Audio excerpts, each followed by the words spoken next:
여러분 안녕하십니까, 강신업 변호사입니다. 우리나라가 하루에 쓰는 원유가 280만 배럴이라고 그러는데 지금 1월 현재 3,800만 배럴밖에 없었고 등등 따지면 말이죠. 지금 남은 원유로 버틸 수 있는 기간이 4월까지도 못 간다는 말이 있고, 지금 계약을 하는 물량은 5월이 돼야 들어온다. 그래서 공백 기간이 생긴다. 비축유를 푼다고는 하지만 원유값이 천정부지를 뛸 수밖에 없고 원유 확보에 비상이 걸린다는 얘기인데요. 그건 우리나라뿐이 아니라 지금 동남아시아 나라들도 마찬가지다는 얘기가 나오면서 아주 4월 가면 베트남이라든지 방콕 여행도 불가능해질 것이라는 말이 나오고 있습니다. 자, 어떻게 된 얘기인지 빠르게 보도해 드리겠습니다.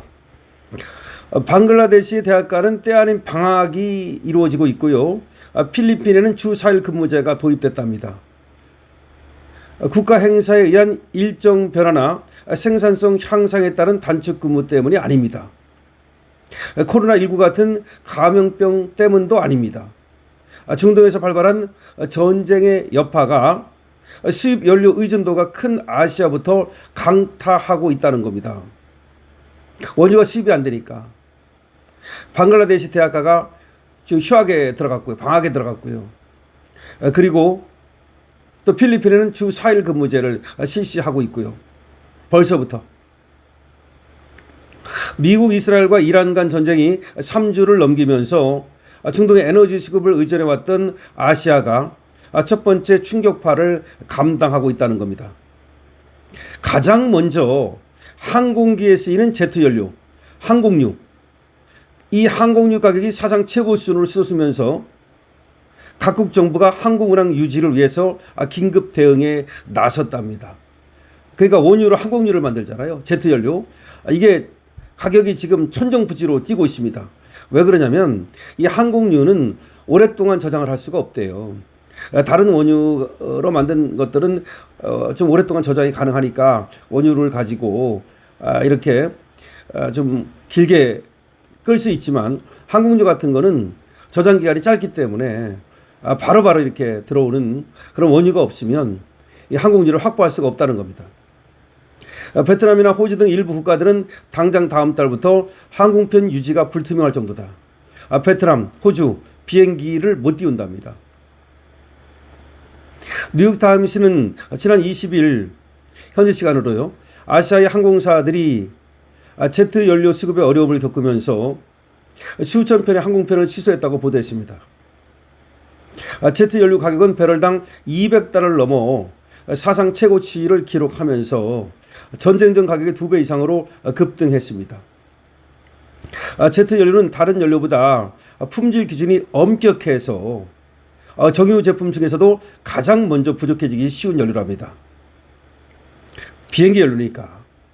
제트 연료는 특수 저장 시설이 필요해 대규모 비축이 비용이 많이 들고 장기간 저장하면 품질이 저하되기 때문에 충분한 양을 장기 저장하는 경우가 거의 없답니다. 그러니까 항공유는 장기 저장이 불가능하다. 그때그때 만들어서 그때그때 써야 된다. 때문에 이란이 호르무즈 해협을 봉쇄하고 중동 지역 원유 수출을 옥죄면 가장 먼저 공급 부족에 직면하게 된답니다.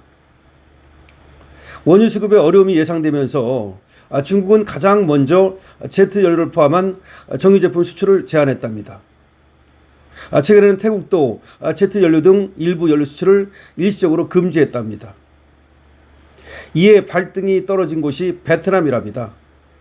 베트남은 항공유의 약 75%를 수입에 의존하고 주로 중국과 태국에서 항공유를 수입한답니다. 베트남 항공당국은 이르면 다음 달부터 제트 연료 부족이 발생할 수 있다고 경고하고 있습니다. 호주는 이미 제트 연료 대란에서 가장 취약한 국가라고 지적이 되고 있습니다. 호주는 연료의 90%를 수입에 의존하고 있는데요. 이달 초 기준으로 제트 연료 비축량은 32일분에 불과합니다. 호주도 베트남과 마찬가지로 다음 달 항공 정상 운항을 기대하기 어렵다는 겁니다. 에어 뉴질랜드는 제트 연료 수급 난로로 인해서 1,100편의 항공편을 취소했습니다. 니킬 라비 싱카르 에어 뉴질랜드 최고 경영자는 이 같은 규모의 항공편 취소가 전례가 없는 일이라고 전하기도 했습니다. 벌써 비행기가 지금 멈춰서고 있다는 얘기입니다. 항공사들은 비용 상승과 공급 부족에 대응하기 위해서 운임 인상과 항공편 축소를 검토 중이라고 하는데요. 가격이 오른다 해도 추가 연료 확보는 매우 어려운 상황이기 때문에 문제가 심각합니다. 베트남 석유협회 부이웅 옥바오 회장은 NYT에다가 현재 연료 확보는 전적으로 외부 요인, 특히 중동 분쟁에 좌우되기 때문에 매우 어렵다라고 말하고 있습니다. 이에 대해서 상품 데이터 기업 스파르타 코모디티스의 제임스 노웰 베스윅은 제트 연료는 일종의 탄광 속 카나리아라고 경고합니다. 제트 연료 부족으로 인한 세계 혼란이 앞으로 어떤 위기가 닥칠지 미리 보여준다는 겁니다. 그러니까 하나의 탄광 속에서 이산화탄소가 부족한지 산소가 부족한지 산소가 부족하고 이산화탄소가 많은지 이걸 알려주는 것이 카나리아인데, 마찬가지로 지금 제트 연료가 세계가 앞으로 어떻게 갈지를 알려주는 하나의 그 시금석 지표다 이런 말이죠. 제트 연료가 부족해졌다는 얘기는 앞으로 그만큼 여러 가지 다른 어떤 원료 부족 현상이 벌어지고 그야말로 공장이 멈춰서고 이런 대란이 벌어질 수 있다는 하나의 전조다 이런 얘기입니다. 자, 아시아 전역으로 말이죠. 이렇게 정말 제트 연료 부족뿐만 아니라 원유 부족으로 인한 지금 문제가 불거지고 있습니다. 정유 제품 수출 금지 조치가 나타났고 중국이 가장 먼저 시행을 하고 있고, 이로 인해서 기업들이 상황 악화를 예상하고 석유를 사재기 하고 있다. 이제 석유 사재기 현상이 벌어지고 있다는 겁니다. 석유뿐만 아니라 LPG나 LNG나 이 가스 사재기 움직임도 벌써 벌어지고 있다는 겁니다. 인도에서는 요리에 널리 쓰이는 LPG 사재기가 횡행하고 있고, 베트남과 태국 등 일부 국가는 주유소가 석유를 구하지 못해서 임시 휴업하는 경우도 속출하고 있고, 베트남은 연료 배급제를 시행하고 비상 절약 조치에 들어갔고, 방글라데시는 대학 수업을 취소했고 필리핀은 주 4일 근무제를 도입했답니다.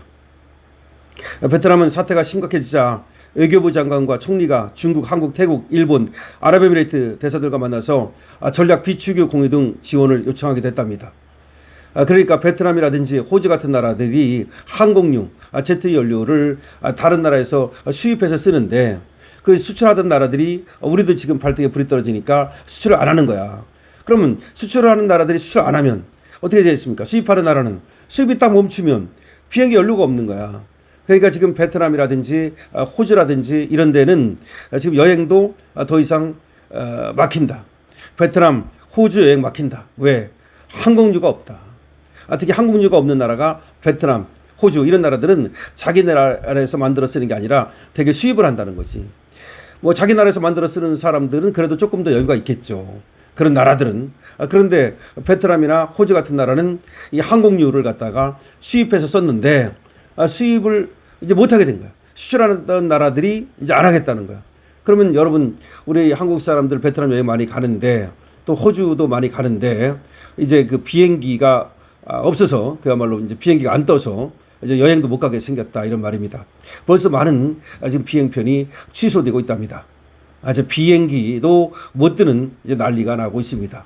어쨌든 전쟁이 빨리 끝나야 될 것 같습니다. 여러분들 어떻게 생각하십니까? 강신업 TV입니다. 강신업 TV는 쇼핑몰을 선보이고 있는데요. 애국 기업, 보수 기업 많이 들어가 있습니다. 여러분 들어가서 봄에 필요한 물건 한번 구경하시고, 그리고 쇼핑몰에서 선보이는 알부민에도 여러분들의 많은 관심을 부탁드립니다. 강신업 TV입니다.